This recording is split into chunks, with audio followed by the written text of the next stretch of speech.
बकरा ईद, त्याग और बलिदान का त्योहार। बकरा ईद, जिसे ईद उल अजहा के नाम से भी जाना जाता है, मुसलमानों द्वारा मनाए जाने वाले दो प्रमुख त्योहारों में से एक है। ये त्योहार इस्लामी कैलेंडर के जुल्हिज्जा महीने की 10वीं तारीख को मनाया जाता है, जो हज के समापन के ठीक बाद आता है। यह अब्राहम अलैहिस्सलाम के अल्लाह के प्रति अद्वितीय त्याग और बलिदान की भावना को याद करने का दिन है। इब्राहिम अलैहिस्सलाम की कहानी।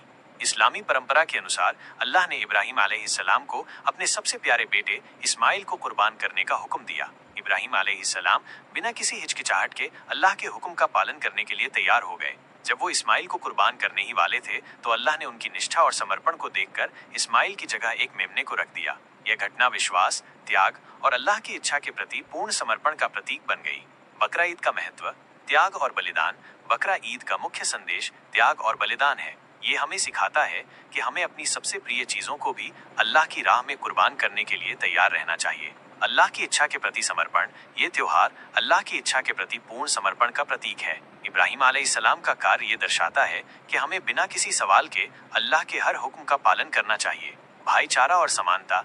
बकरा ईद के दिन मुसलमान ईदगाहों और मस्जिदों में विशेष नमाज अदा करते हैं। इसके बाद वे एक दूसरे को गले लगाते हैं और शुभकामनाएं देते हैं, जिससे भाईचारा और समानता की भावना बढ़ती है। जरूरतमंदों की मदद। इस दिन कुर्बान किए गए जानवर के गोश्त को 3 हिस्सों में बांटा जाता है। एक हिस्सा परिवार के लिए, एक हिस्सा रिश्तेदारों और दोस्तों के लिए और तीसरा हिस्सा गरीबों और जरूरतमंदों के लिए।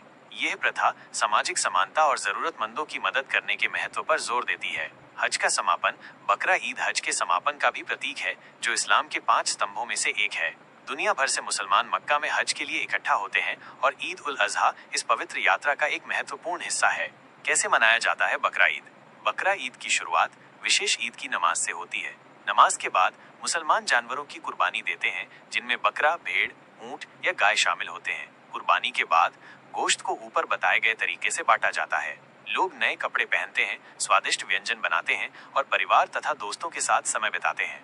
ये त्योहार खुशियों और मेल मिलाप का अवसर होता है। संक्षेप में, बकरा ईद केवल जानवरों की कुर्बानी का त्योहार नहीं है, बल्कि ये आत्मत्याग, अल्लाह के प्रति पूर्ण विश्वास और समाज के जरूरतमंदों के प्रति हमारी जिम्मेदारी का भी प्रतीक है। ये हमें इब्राहिम अलैहिस्सलाम के नक्शेकदम पर चलने और सच्ची धार्मिकता के मूल्यों को अपनाने के लिए प्रेरित करता है।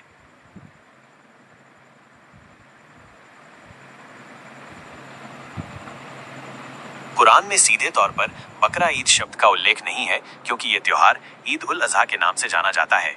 हालांकि कुरान में ईद उल अजहा से जुड़ी अवधारणाओं और अब्राहम अलैहिस्सलाम की कुर्बानी के किस्से का विस्तार से वर्णन है, जो इस त्योहार का मूल आधार है। यहाँ कुछ प्रमुख बातें दी गई हैं जो कुरान में इस संदर्भ में मिलती हैं। 1. इब्राहिम अलैहिस्सलाम की परीक्षा और कुर्बानी। सूरह अस-साफ़ात आयत 99-111। कुरान में सबसे महत्वपूर्ण हिस्सा वो है जो इब्राहिम अलैहिस्सलाम के सपने और उनके बेटे, जो इस्लामी परंपरा में इस्माइल अलैहिस्सलाम माने जाते हैं। हालांकि कुरान में सीधे बेटे का नाम नहीं बताया गया है, कि कुर्बानी के आदेश का वर्णन करता है। आयत 102। जब वो बेटा उसके साथ चलने फिरने लगा, तो इब्राहिम ने कहा, ऐ मेरे बेटे, मैंने सपने में देखा है कि मैं तुझे ज़बह कर रहा हूँ।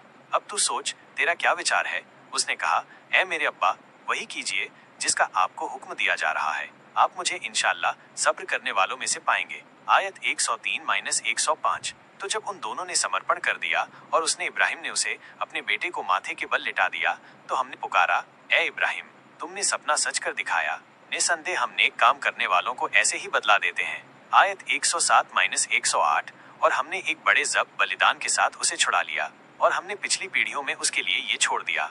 ये आयत इस बात पर जोर देती है कि अल्लाह ने बेटे की जगह एक जानवर, दुम्बा मेमना को कुर्बान करने का आदेश दिया, जो इब्राहिम के अटूट विश्वास और अल्लाह की इच्छा के प्रति पूर्ण समर्पण का प्रमाण था। 2. हज और कुर्बानी का संबंध। सूरह अल-बकरा आयत 196, सूरह अल-हज आयत 33-34। कुरान में हज यात्रा के दौरान कुर्बानी के महत्व पर भी प्रकाश डाला गया है। ईद उल अजहा का सीधा संबंध हज से है, क्योंकि ये हज के अंतिम चरणों में से एक है।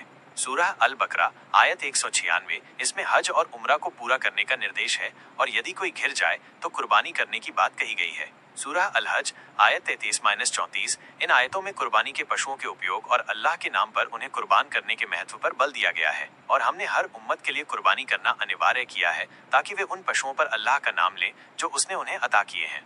3. कुर्बानी का उद्देश्य। सूरह अल-हज आयत 37। कुरान यह भी स्पष्ट करता है कि कुर्बानी का असली उद्देश्य अल्लाह को मांस या खून पहुंचाना नहीं है, बल्कि उसके प्रति तकवा, ईश्वर भक्ति और निष्ठा दिखाना है। सूरह अल हज आयत 37, न उनका मांस अल्लाह तक पहुंचता है